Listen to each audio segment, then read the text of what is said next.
Hi, everyone. I'm Brian Choi, CEO of the Food Institute. Today, I'm joined by Brooke Stewart of Power Moms Media and Robyn Carter of Jump Rope Innovation.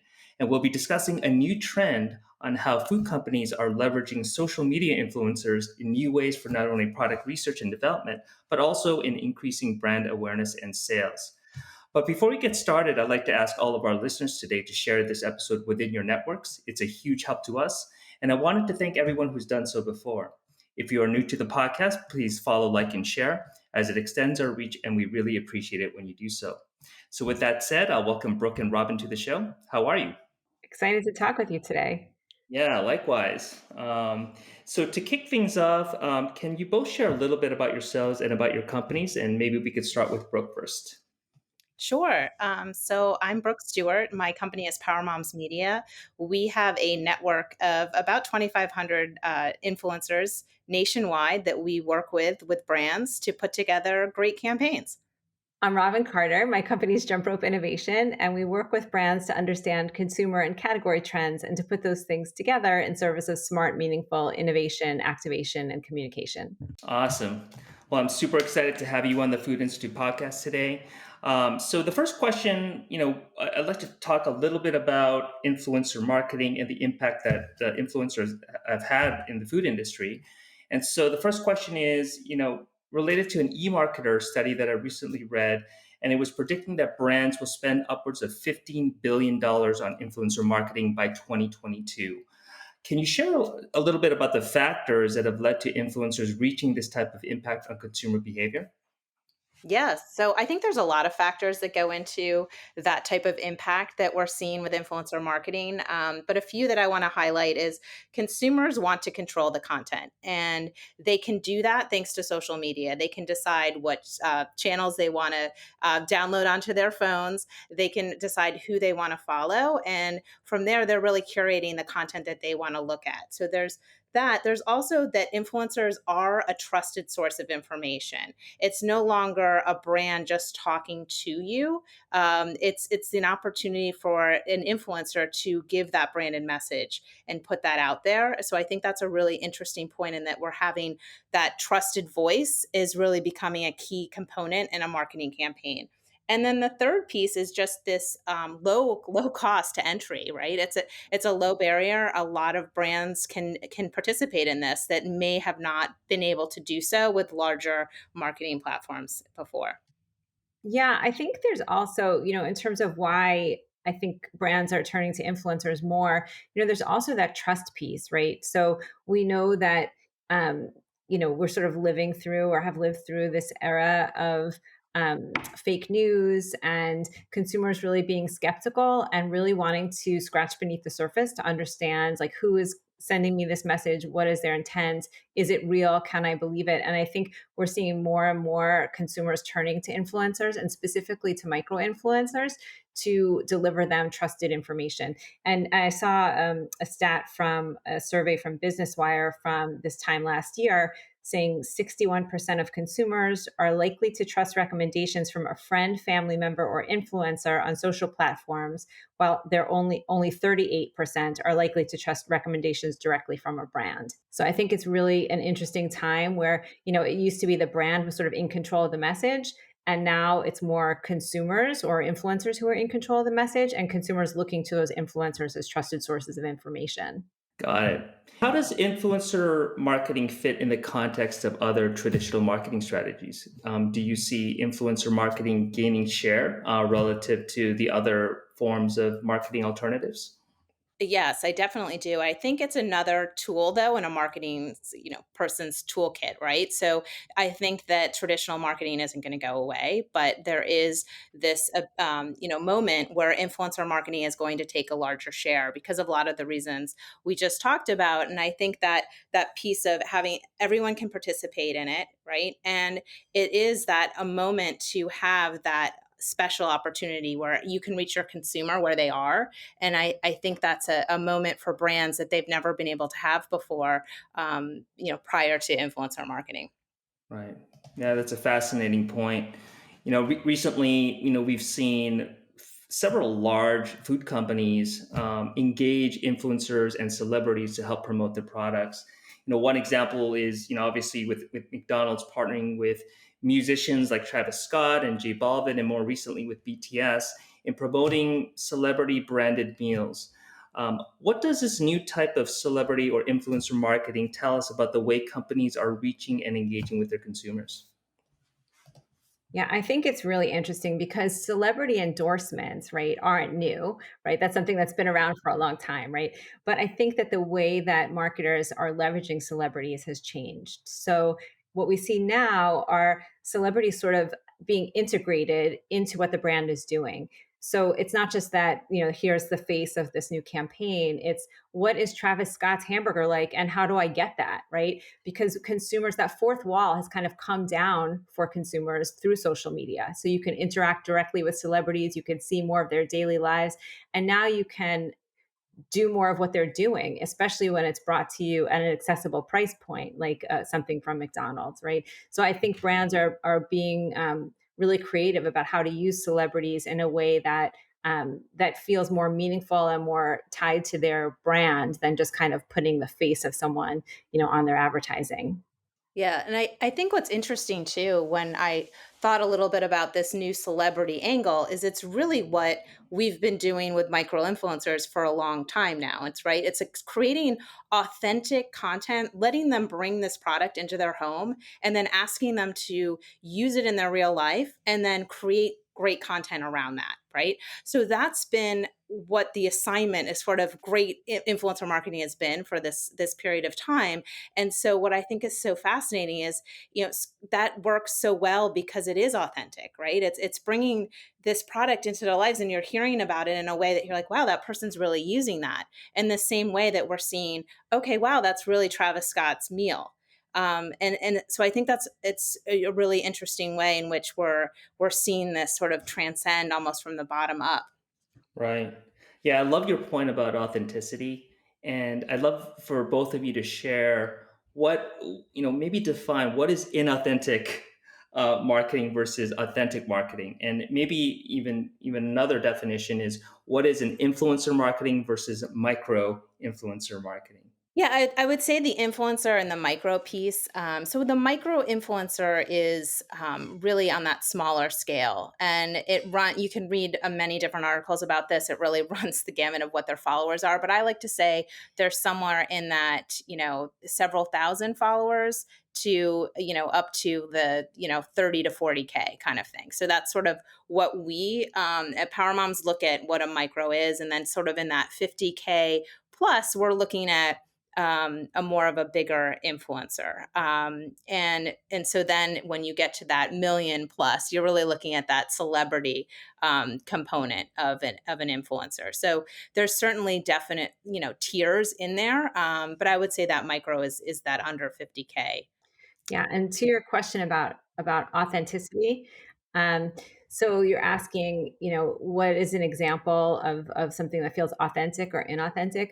I think one example of something that feels authentic is when a brand um, embraces a cause or a message and drives that through their platforms on an ongoing basis, an ongoing, consistent basis. And I think that's so critical to the way that brands are communicating through social media and through other channels, that they're doing it all the time, that it doesn't just feel like a money grab, right? So there are lots of Right. examples, and you'll see those on social media too, of brands that maybe engage during Pride Month with a Pride message and never say anything else about that the rest of the year. Right? It feels really Right. inauthentic, and the brand gets called out for doing it. You're almost better off not saying anything if you're not going to say anything with something with meaning and really carry it through, everything you do. I mean, Ben and Jerry's is a client of ours, and I really respect the way that they, embrace their purpose, their message, and are consistent with it over time. Yeah, well, that's very helpful, and I think your point about having these companies really share what they're really embracing in terms of their own values, right? And you can see that in all forms of their marketing. And I find it very interesting that especially with this whole ESG movement, all of a sudden because it's all over the news. I've seen a lot of companies just come out there and they're pro ESG. They make all these statements, but you kind of look behind, underneath the surface, and they really haven't done much in terms of their own corporate philosophy in ESG. And so I think that your point about authenticity is such a huge point, and especially as we're talking about influencer marketing, I think this is a way that companies can really engage with influencers that actually share the same values that they do. I think the important piece too is it's not just the brands that need to be authentic, it's also the influencers, right? And so Right. it has to be believable that they are actually going to consume that product and experience that product. So if it's a health nut that only talks about the latest workouts, to then post about McDonald's would feel very inauthentic. And so you need Right. to make sure that you're picking the people that don't just have a high following count or don't just have high engagement, but actually have a believability that, yes, that person is, that could be the face of my brand. My next question is, in 2015, Power Moms Media and Jump Rope Innovation teamed together to form It Factor. Can you guys both share what It Factor is and how both of you engage companies through the It Factor platform? So, It Factor is a richer form of qualitative research where we speak with influencers the same way that we would speak with consumers, oftentimes through focus groups or one-on-one interviews. We go a little deeper, but here we're speaking with influencers, oftentimes for the purpose of innovation. So we know that when our clients, mostly food companies, a lot of consumer packaged goods companies, we know when our clients are filling their innovation funnels that they're planning for 2 years down the road and even further, right? And so when we're talking to influencers, we're talking to people who are living in that future world, who are really forward facing, who are on the cutting edge of what's happening, who can tell us a little bit about what the world's going to look like at the time when our clients' products will actually make it to the shelf.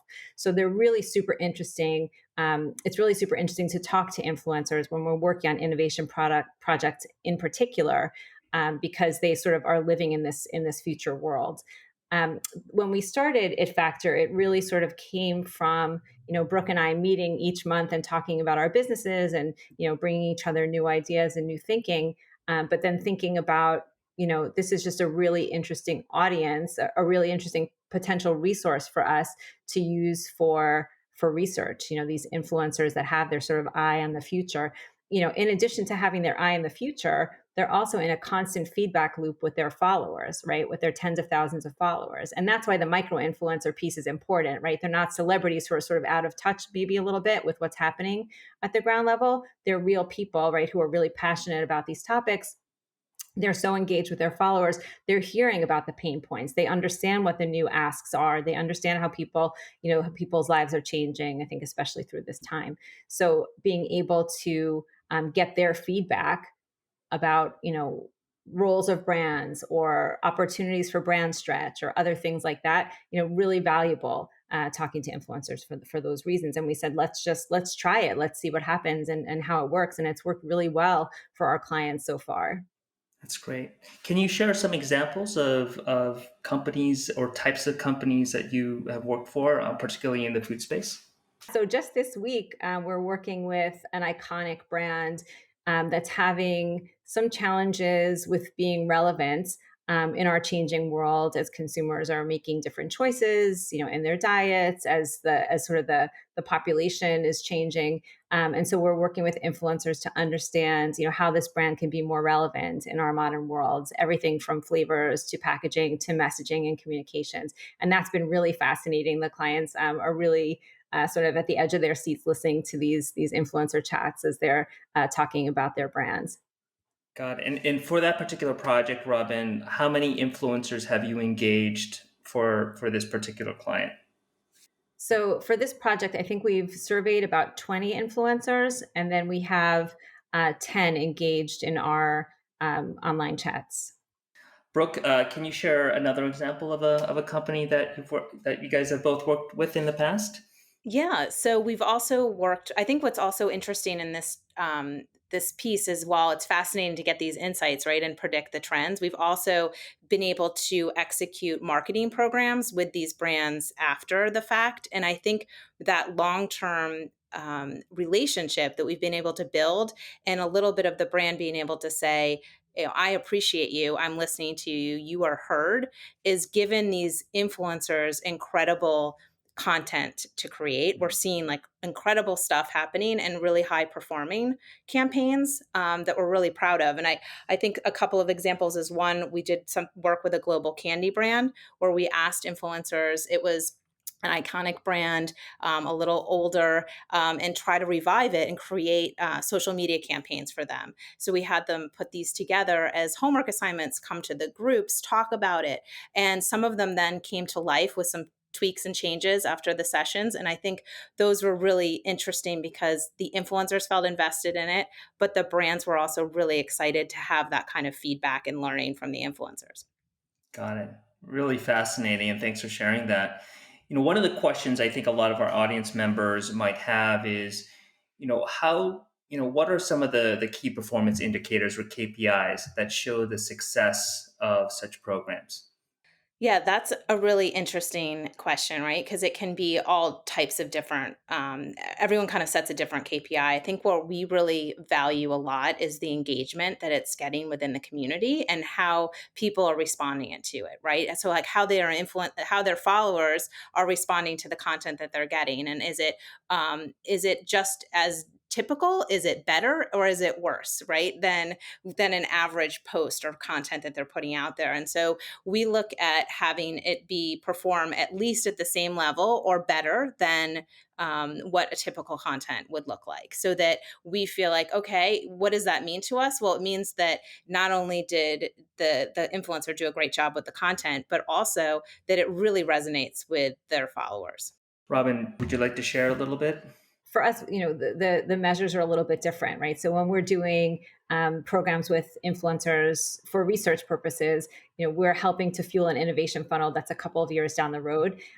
What I would say is that it's sort of our measures of success are how well those products do later on when they go to quant testing and when they are on the shelves. So, the projects that we work on, we know we're helping our clients to produce innovation that's really driven by insights and that's sort of very future facing, so that when those products get to the shelf, they really resonate well with consumers. They're exciting. They're the kind of things that are inherently shareable to other social media influencers when they see them because they're so on topic, right? They're so on target. So those are the sorts of measures that we look at, sort of the success of the actual products on the shelf, when they make it to the shelf. Right. And another question I think many of our audience members might be thinking about is, as it relates to ROI, and both of you kind of touched upon this as it relates to the KPIs. How should food company executives be thinking about ROI? So obviously, when you have a traditional marketing campaign, it could be cost per 1,000 impression, it could be number of units sold, and so should they be looking at ROI with influencer kind of marketing and research in a similar way, or what could be some of the differences? Yeah, I think there are some differences in terms of overall impressions is, a great number, but it's not really going to tell you a whole lot of data about who looked at your content. Did people like it? Did they engage with it? So I think you really need to dig deeper, and anyone that you work with would be able to give you this data because it's all something that they're able to find on their channels or any network that you use. But it's looking at what are the actual views of that particular piece of content, and then how is it engaged. So what are the likes, comments, shares? If it's a story, what are the stickers? What are the taps? You want to look at all of that data and kind of say, okay, was this a campaign that went well? Was it highly engaged? Was the audience receptive to it? And I think that's a really important piece in the overall ROI, to look at just, I have a lot of clients that sometimes just want the sales piece, and to just look at that, I think is also a miss, because you don't really know how many times someone's got to see something before they're going to buy it. Right. And I think that becomes trickier. And I think you're also, when you start putting that message out to the influencer, you're going to get different content than if brand awareness is sort of your big driver, with the really nice to have is the sales piece, right? Right. So I think it's kind of that, working with them as more of a partner to get to ultimately the sales piece, but working with them to get that engagement. Yeah. I think the way I would think about it is the type of work that you do on the especially on the R&D side and that level of engagement with influencer is that the richness of the data is so much greater than what one would typically see from a typical like social media ad campaign through Facebook, through LinkedIn, and so forth. So I definitely see the value in that, and I'm sure clients that you've worked with also see that value as well. Taking a little bit of a step back here, I'd love to hear both of your thoughts on which companies that you see have been really successful in leveraging influencers and using social media effectively. Any sort of examples that you could share would be really helpful.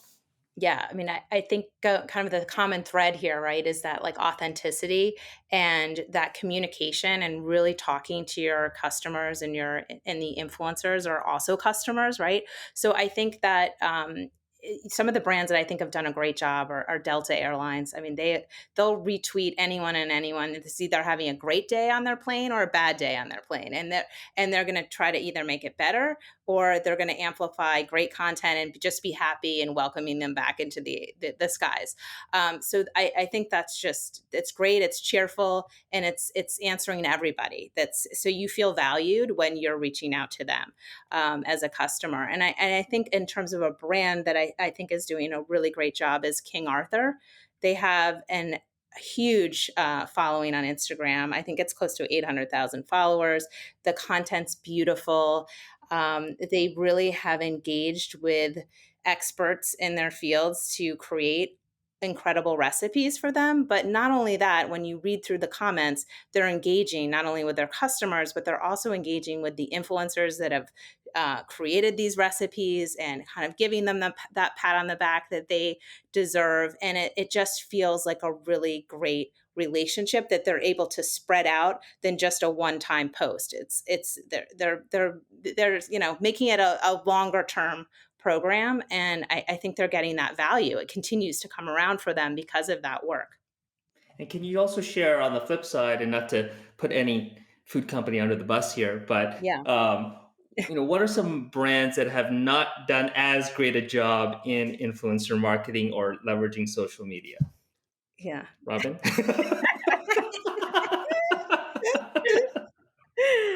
Well, without calling out a brand, I will say that here are some of the things that we sort of see as misses, right? So, for some of the brands, and especially some of the iconic brands that we've worked with, you know, it took them a long time to kind of get in the game. So, not just, they may have been engaging in social media programs, but their own house was not in order.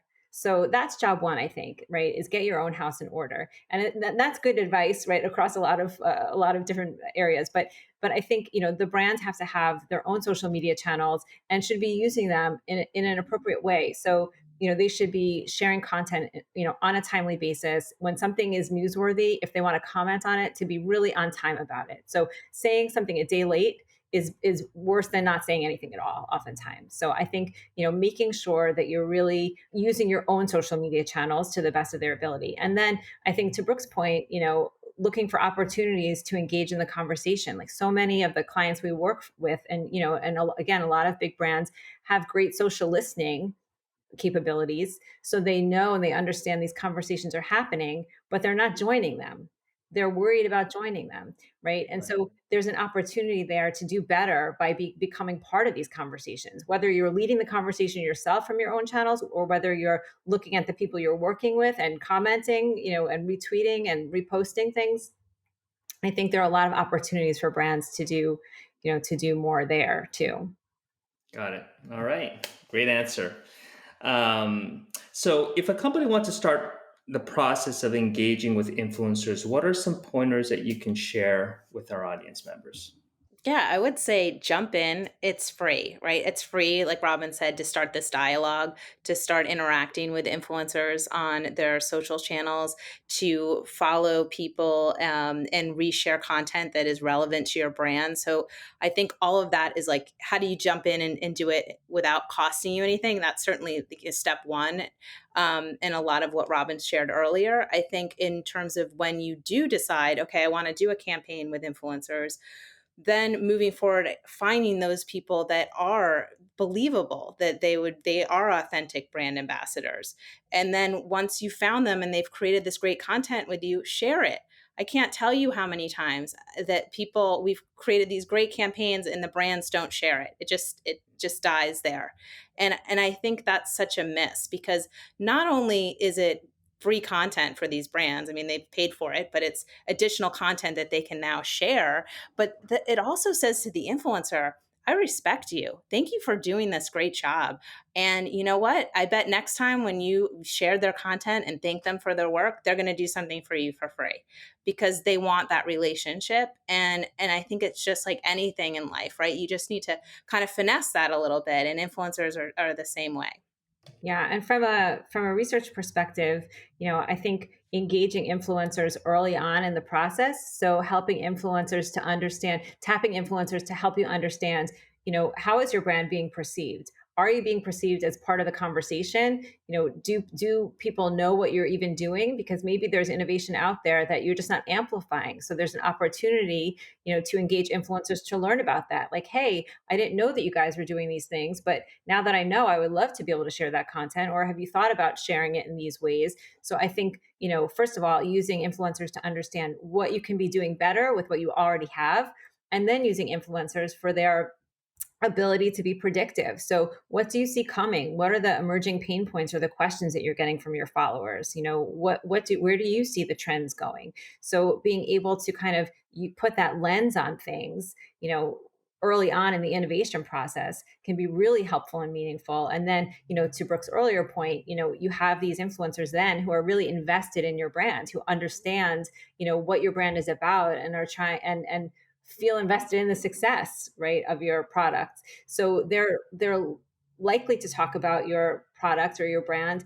and they love to, and they can do it with a lot of heart because they have developed this sort of understanding and empathy in this relationship with the brand that they want to continue. Got it. The Food Institute audience, represents food manufacturers, food service, food retailers, and I'm just curious, based on your experience in working with many different types of brands, what types of food companies would most benefit from working with you and Power Moms and Robyn at Jump Rope on influencer research and marketing? So from a research perspective, I think it's both iconic brands and newer brands. And iconic brands in trying to understand how to be more relevant in the modern changing world, right? And how to be more relevant, especially in this time, right? As we're emerging into, sort of a changed reality, how have consumers' lives changed? What are their followers looking for? I think in iconic brands, it really can do well to engage here and to understand sort of what does the world look like. And I feel like it's incumbent upon them to engage, right, from a research perspective. And then from a marketing perspective as well, I think it's really important for the iconic brands to engage here, because the new brands know they need to be doing this. So the new brands, I'm sure, Brooke, reach out to you oftentimes for advice and guidance, as they're trying to get into this, this world. But the iconic brands are more reluctant. And so they sort of miss the boat, in some ways. And so I think, from a marketing perspective, it's really important for iconic brands to step up, to find the channels where they're relevant, to be talking to the relevant influencers, to be present in the relevant conversations. And I think it's a little harder for them, even though they have the money to do it. It's a little harder for them because they're just unsure. All right. And for our last question, if anyone wants to learn more about It Factor, what's the best way for them to reach you, Brooke and Robyn? Yeah, so you can go to our websites, powermomsmedia.com and jumpropeinnovation.com, to get more information. We're also on LinkedIn. And this summer, we're going to be hosting a few conversations on Clubhouse, talking about all of these things and how brands can further work with influencers to get consumer insights. Great. Well, I want to thank Robyn and Brooke on coming onto the Food Institute program. I think that brings us to the end of today's session. Remember, if you're new to the Food Institute podcast, please follow, like, and share. If you'd like to learn more about Food Institute, please take a look at the links in our description to learn more about us and what membership could do for you and your company. Thank you. Thank you. Thank you.